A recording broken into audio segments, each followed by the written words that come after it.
That makes sense, because think about it. The advice that we have here, that's what leads to the future, what we need to do, or what, what we need to address to get to this future energy. Because no future just happens, right? There's never a wait and see energy. And this is the completion of a cycle, and that's stepping out into a new one.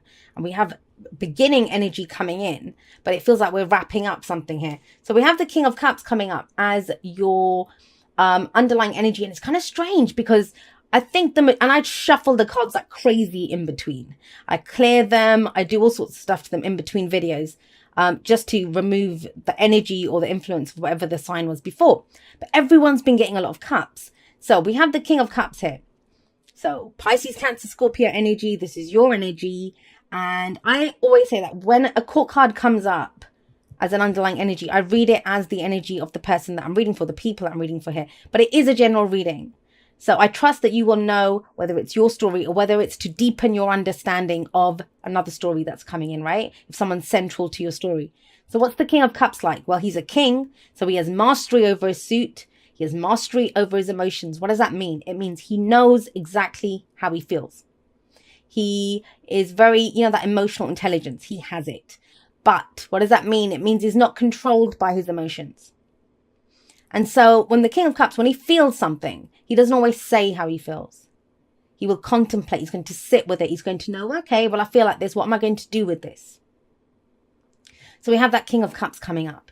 And it's kind of strange because I know the kings are the fixed signs. So this is Scorpio, but that's very Pisces. I think Pisces, and I was talking to a Pisces about this actually over the weekend. And I said this, that Pisces can get very logical, very, when they get very emotional. And I've said this before, I don't like when people say emotional and they use it as a derogatory term. Emotional just means emotions. Having emotions is not a weakness. And so I don't do that whole kind of, Pisces is so emotional thing. Of course, people treat their emotions in different ways. But with the King of Cups coming up here is very telling. This is full understanding of how you feel. And I think what's coming up now is what you do with that emotion. What do you do with that? Where are you going to take that? How do you act on this? And we have the Ace of Cups coming up as your focus. And this is, for some of you, it's I want to feel a new way. Or you have a clear idea and understanding of what your happiness looks like, of the cycle that you'd like to enter. Because we go from the Ace of Cups to the 10, right? So that's from our cup, how we feel. And we take our cup forward. And we get to the 10, which is the happily ever after. The dream, the end game, the goal of how we want to feel. But what I love about this energy here is with the King of Cups and the Ace of Cups coming up, this is being very aware of what is in your cup, what your love is worth, how you feel. Now, it doesn't have to be as much as, that can be very beautiful energy. And the Ace of Cups is beautiful energy. It is beautiful energy. But we have the Four of Cups here, and the Ace of Cups actually makes an appearance in this card as well. So it's almost like you know how you want to feel. You know how you want to go forward. You know what your happiness looks like, but you don't see a path to it. Do you see what I mean? You know what's in your cup, but you don't know how to go about getting that big love, whether that's big love for your career, big love in romance, big love for your family, whatever it is. You don't know how to proceed, how to take up this opportunity that's coming up here. Now, in the past, we have the Eight of Swords. It's very telling. This is our fears. This is our doubts. It's feeling trapped. There's nothing I can do. In fact, you have two cards that talk about feeling very stuck. Nothing I can do. That's what both of these cards say very clearly. Past and the present. But in the past, swords are our thoughts, our beliefs, our ideas, and how we communicate them, right? So this is very much, I'm stuck. And it can be thoughts like, I'm too old for this. I'm too young for this. I'm too poor for this, or I'm too busy for this, whatever. But they're just thoughts. And I say just thoughts. They're never just thoughts. We are the stories that we tell. That's why I would say be very mindful of the stories that you tell yourself, because that is your truth. That is the story that we're writing about ourselves. And if we have a look at her, she's blindfolded, so she doesn't really see things clearly. And she's tied up, and so she feels like she can't move. But they're just a bunch of birds holding the bindings. If she struggled, I'm sure they'd let go. They're no match for her strength. One of her arms is free there. And then the swords around her, they're spaced out. She could walk through them. So these are fears and doubts that, that it's the inner saboteur. Now, I do believe even our fears serve us. Our fears are there. Every emotion serves us. I'm a big believer in this. But our fears are there to keep us safe. That's why we get to, I mean, it's something that we developed, and I've talked about this so many times, so I won't go into it. But as human beings, we have developed this as the fight or flight defense, to know when to run, and it keeps us safe, right? But we don't have those kind of life-threatening situations now, very rarely, that our ancestors did, but we still have that within us. And so whenever we feel fears, they're trying to keep us safe from some perceived danger, whether there is one or not. But I kind of feel like you understand this now. You understand this. This is very much being in your headspace, trying to reason something out. But whatever logic or reason you were using, it did come from a place of trying to keep you safe from a fear. And it's saying that, I can't do anything. But you have the King of Cups here. So he knows now. You've got King energy coming in. It's understanding how you feel. So I feel like this is a past energy. It is, obviously, it's coming up in the past position, but it's the foundation. It's the foundation, but you're still feeling stuck. What's the problem now? If you've overcome the fears or the thoughts and you're tapping more into your emotional self, what's the problem? We have the Four of Cups here.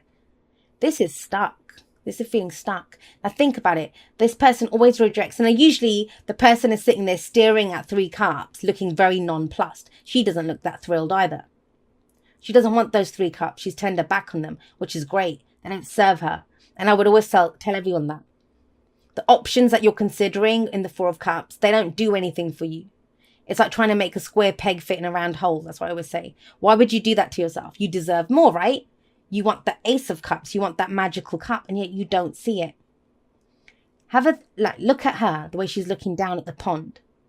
From her perspective, all she sees are 4 flowers. Yeah, that one might look like a bigger flower than the rest, but she doesn't realize that the cup that she seeks, the one that is different from the 3 that she's rejected, it's right in front of her.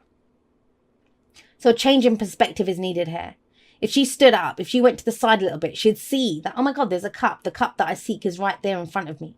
That is very frustrating, obviously. If I'm telling you, hey, the cup that you seek's in front of you, you're like, where is it? I don't see it.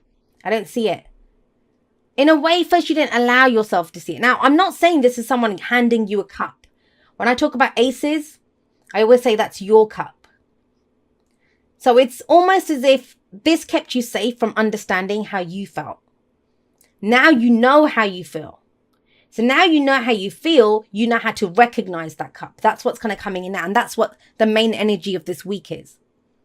Understanding how you feel so you know which cup to look for. Because I think in the past, she's blindfolded here, right? She didn't know what to look for. That's all internal chatter. Now you're looking around yourself and saying, okay, where's the expression of how I feel outside of me? If I know what my Ace of Cups looks like, where is it? Where do I take this? How do I begin this cycle? So the key factor here, and this is coming up for everyone, is how do I feel? How do I feel? What do I do with that? When you get in touch with, the kinds of things that's coming up, because that's very easy to say, how do I feel? What do I mean by that? What's your love worth? And whatever you love, right? What's your own worth? How do you love yourself? Every great love story, romantic story even, it begins with how we love ourselves, because we teach other people how to love us by how we love ourselves. And everyone's been getting this coming up. What do you deserve? What do you deserve? What's in your cup? Is there self-worth in this cup? Is there self-love, self-care? I know what I'm worth. I know the kind of love that I deserve.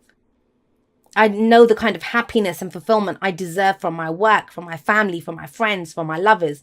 That's the energy. And you have the emotional knowledge now. That's the amazing thing this week. Now it's about figuring it out around you, like seeing which direction to take your cup, almost is how I'm seeing this. But you are coming out of that stuck energy. I like that about this.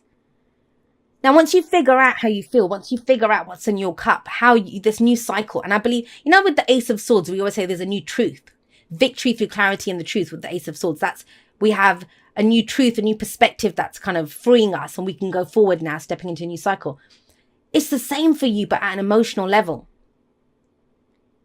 And when you know that, when you know what your happiness looks like, what your love looks like, what all of that beautiful, positive, emotional stuff that's in this cup looks like, it allows you to take a leap of faith. Now, I want to just talk about the advice, and then I'm going to get back to the Fool in just a moment. So the advice is the world, and the world is telling you there's a cycle that has completed in your life. This is a victory card. It's victory because it says you have successfully completed a cycle. And I say this every time this card comes up. I read for clients, and on Skype you'll see them sometimes, and they say, Jay, no, I haven't succeeded at anything. You know, I'm left with nothing. And it's like, yes, you have. Because it's the card for Saturn. It's the lessons that we needed to learn, the opportunities that we had to go through. Whatever was needed out of that cycle, it's done, it's gone, it's finished. And yes, this person sat on top of the world. And that is interesting. They're in a lotus flower as well. But what it's telling you is that cycle is complete. A major life cycle is completed for you. And the kind of significance of that is, have a look at whatever these fears and doubts were before, they no longer exist. A lot of times we can follow dreams out of habit. We can want people out of habit. We react the same way in fearful ways or doubting things out of habit. But that cycle's gone now. You're a brand new person. You're a king. You're a king. You've reached the pinnacle of that. It's time to go forward into a brand new cycle, right? One with love and fulfillment and emotional fulfillment with this coming up.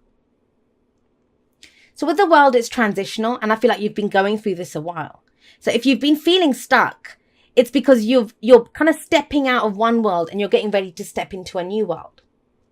And yeah, it's okay if you don't know how that looks just yet, because you won't.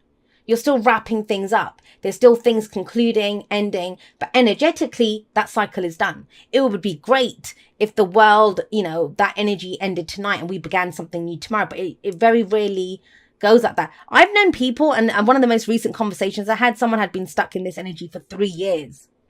So if you feel like I've been stuck in this place for a while, don't worry, that's ending. And that's what the beauty of the Fool here is, because this is the card that comes after the world, because it's a cycle, right? We go 21, last card of the major arcana, and then we start again at 0 with the Fool, and then number 1, the magician, number 2, the high priestess, 3, the empress, etc., etc. That's how we move forward. That's done. Something major is done, and you probably can feel that. In fact, I'm pretty certain whoever this message is for, at an emotional level, you've been done for a while. And I don't mean to say 8 of Cups. It's not that. It's you've worked through whatever was needed to work through, and you're ready for a new emotional experience. And yet to move forward, you want a new experience, right? You want something new. We have the Fool coming up as the future energy. So it requires a leap of faith. That's why it's so crucial that you know what's in your cup, how you feel. That your cup is overflowing with self-love, care, all of this beautiful stuff. Because when you take your cup out into the world, what are you going to encounter? You'll encounter the next step, which is the 2 of Cups. And that's when someone's cup matches your own. That's why it's so crucial to know what is in my cup. And you want a new experience, right? The Fool shows that. When a brand new cycle comes, with brand new experiences coming in. And that's why the Fool does not have a map. The Fool does not have a map. Because as human beings, the only maps that we have are the ones that show us where we have been. So if you want a new experience, you want new happiness, new love, all of this beautiful stuff, you want to feel a different way, we can't take those old maps with us. I often see the Fool. The Fool is very trusting, very happy, very excited, enthusiastic to go on this new trip. Because the Fool just wants new experiences. Doesn't care about what's going to happen, doesn't need guarantees, just wants to feel a different way. And I'm saying the feeling aspect more because of all this Cups energy that's coming up with this. There's been a shortage of Pentacles that have been coming up in all of the readings. And if you think about Pentacles, and that's very telling when there's not something when it's not there, when one of the elements is not there. It's very telling because Pentacles are to do with things that we can see, feel, and touch. But it's almost as if everyone's getting right or straight on how they feel, what they think. This is, very clear in where they are in themselves. Because that will dictate, or that will allow you to know what next step to take. So if you've been feeling stuck, that kind of freedom's coming in with the Fool. But once you acknowledge what this looks like, what this Ace of Cups looks like for you, because aces are always opportunities for new beginnings. But an opportunity or a doorway that gets presented to us, it means nothing unless we walk through it. And the crucial thing for you is to know how you feel, to know how you feel. And now, you know, when you say that to people, they'll tell you, I'm sick of this, or I'm tired of that. But that's the Eight of Swords energy, kind of. That's our fears and doubts coming in. There's hope with the Fool. There's trusting, there's knowing that when I go forward, I will have a new experience because I feel a new way. And it always starts off with us. First, the changes happen internally, then we see them reflected back to us externally. There is an opportunity, but it's a leap of faith. There won't be there's never any guarantees with the Fool. None whatsoever. And the Fool doesn't need them. Thank you so much to everyone that's been there with me. Whether this is the first video that you're ever watching of mine, or whether you've been there with me from before YouTube was even a thing in the Aquarian Insight world, because I've had my website for quite a few years now. Some of you followed me on there when that was all that I was doing. I'm so blessed that you guys are all a part of my journey, and totally and completely honored that you would make me and my messages a part of your journey. I never take that for granted. So I love you guys very much. I will see you next time, but that's all for now. Goodbye.